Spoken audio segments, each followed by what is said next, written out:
EEE EC 201 Electrical Circuits 1. In today's lecture, we will study an energy storage element, the capacitors. Ideal capacitor model. We have already studied in the previous lectures about active and passive element. An active element is an element that can supply power to an external device. Example of active elements are ideal sources.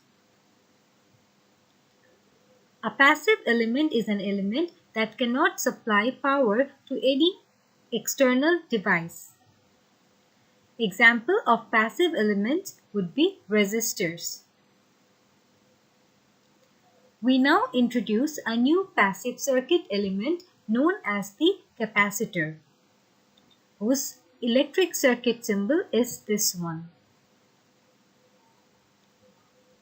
The straight bar represents the positive polarity and the curved line represents the negative polarity. Current will enter through the positive terminal and comes out of the negative terminal. The current and voltage relationship of a capacitor is defined by this expression. That is, the current flowing through the capacitor is directly proportional to the rate of change of voltage across the capacitor. In order to change the proportionality, this rate of change of voltage must be multiplied by a constant value.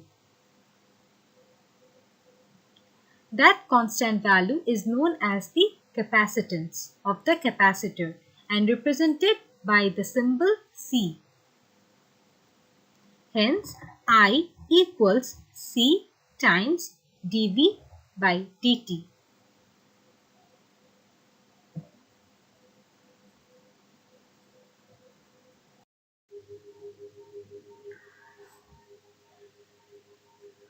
A capacitor is a device that can store energy in an electric field.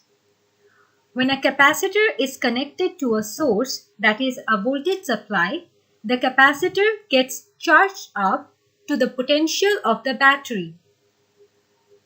When disconnected from the source, an ideal capacitor can store this energy in the form of an electric field.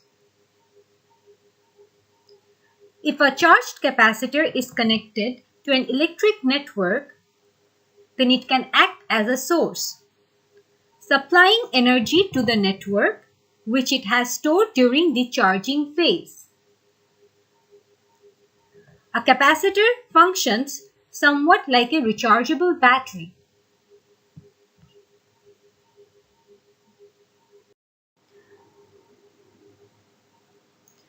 A capacitor is made up of two conducting plates separated by an insulator or dielectric. That is, a capacitor usually has two conducting plates, one over here and one over here, and in between those two conducting plates there will be an insulator or a dielectric material. These plates are usually made of aluminum foil, while the dielectric, that is this gap may be filled with air, ceramic, paper or mica. Every dielectric material has a permittivity represented by the symbol epsilon. The metal plates has area of A and the distance between the two metal plates is D.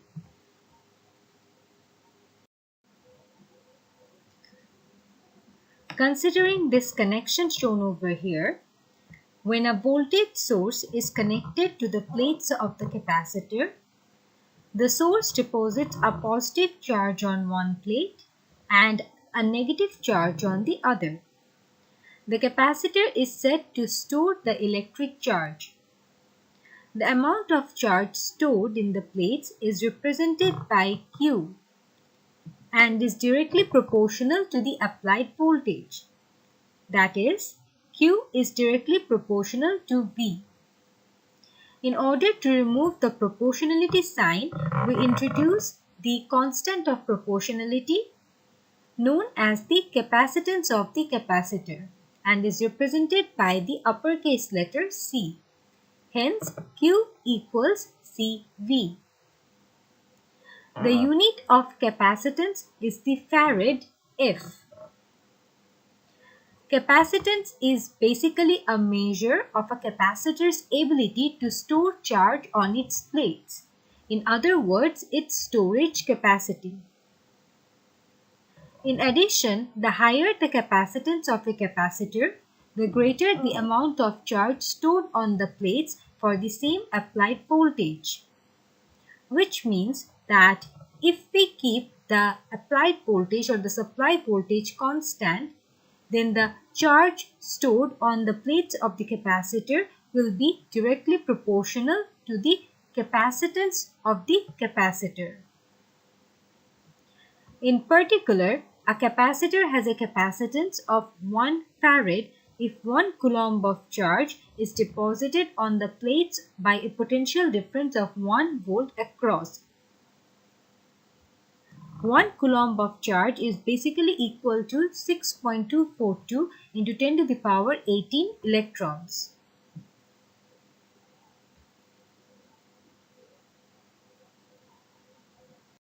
Now, let us go through an example. The first question says that if 82.4 into 10 to the power 14 electrons are deposited on the negative plate of a capacitor when applied voltage of 60 volt, then find the capacitance of the capacitor. We know that 1 coulomb of charge is equal 6.242 into 10 to the power 18 electrons. Therefore, 82.4 into 10 to the power 14 electrons will be equal to 1.32 millicoulomb. We know the expression that says Q is equals to CV. We know that C is equals to 1.32 millicoulomb and V is equals to 60 volt. Then we can easily determine the capacitance, which will be equal to 22 microfarad. Question B states if 40 volt are applied across a 470 microfarad capacitor, find the charge on the plates. Again, using the same expression Q is equals to CV, we can determine Q using the given information regarding C and V.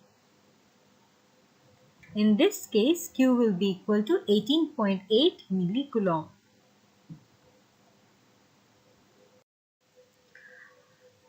A cross-sectional view of the parallel plates of the capacitor is provided below. Now, let us consider the ideal case at first. We know that when a capacitor is connected to a source, that is a voltage supply, in one of the plates positive charges will be deposited and in the other plate negative charges will be deposited. Hence, this plate will become positively charged and this will become negatively charged. As a result of this, electric field will exist in between these two plates. The electric field density or strength is represented by the symbol E. The electric field is represented or field lines are represented by this arrow. The field lines always start from the positive plate and enters the negative plate. In an ideal situation, the electric field distribution or flux distribution will be uniform. However, in practical case, it is found that fringing occurs at the edge of the plates. That is, the lines that originates furthest away from the negative plate will try to enter the negative plate, and as a result of that, fringing will occur. As a result of fringing, the net capacitance might decrease a bit, but it's a very small minor value, hence it can be ignored. The electric field strength is expressed by this equation, that is E is equals to V by D. The unit for the electric field strength is volts per meter.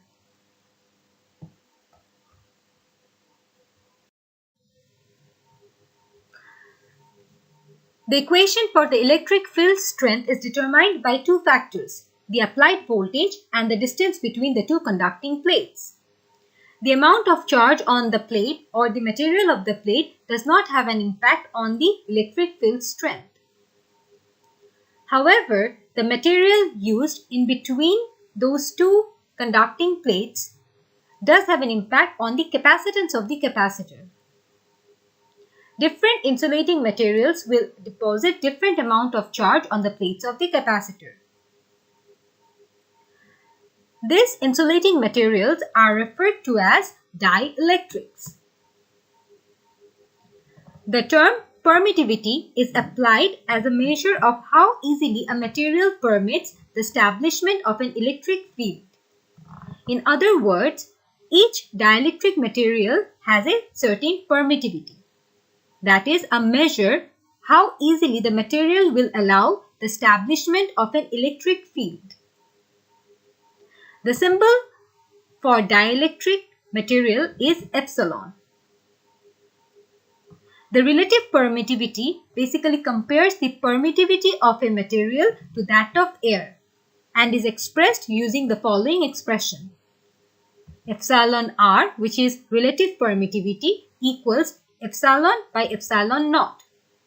This ratio basically tells you that compared to the relativity of air, what is the relativity of that particular material? The capacitance of a capacitor can be expressed using this formula, that is C equals epsilon times A by D. This epsilon can also be replaced by epsilon naught, epsilon r, that is epsilon equals epsilon naught times epsilon r. The unit for capacitance is farads.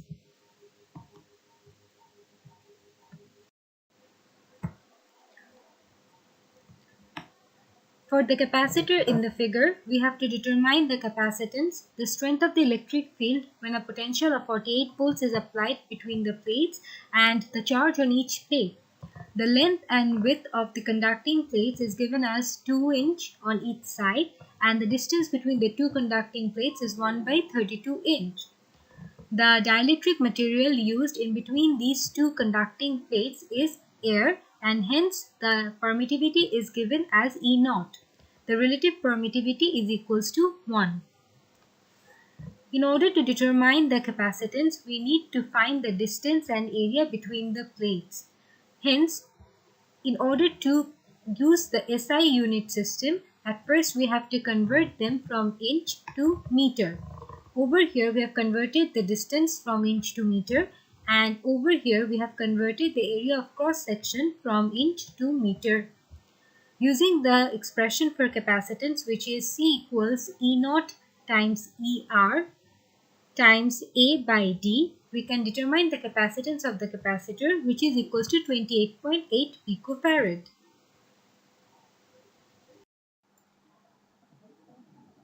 The electric field between the plates is determined by the expression E equals V by D. From the information in the question, we know that V is equals to 48 volts and D is equals to 0.794 millimeter.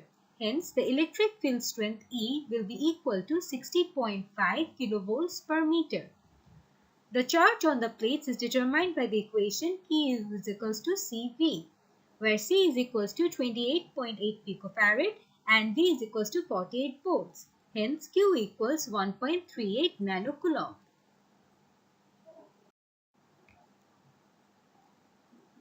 Leakage current. In an ideal situation, the dielectric material between the conducting plates of a capacitor should not allow current to flow between the plates. However, in practical, when a voltage is applied across a capacitor, a leakage current is established between the plates.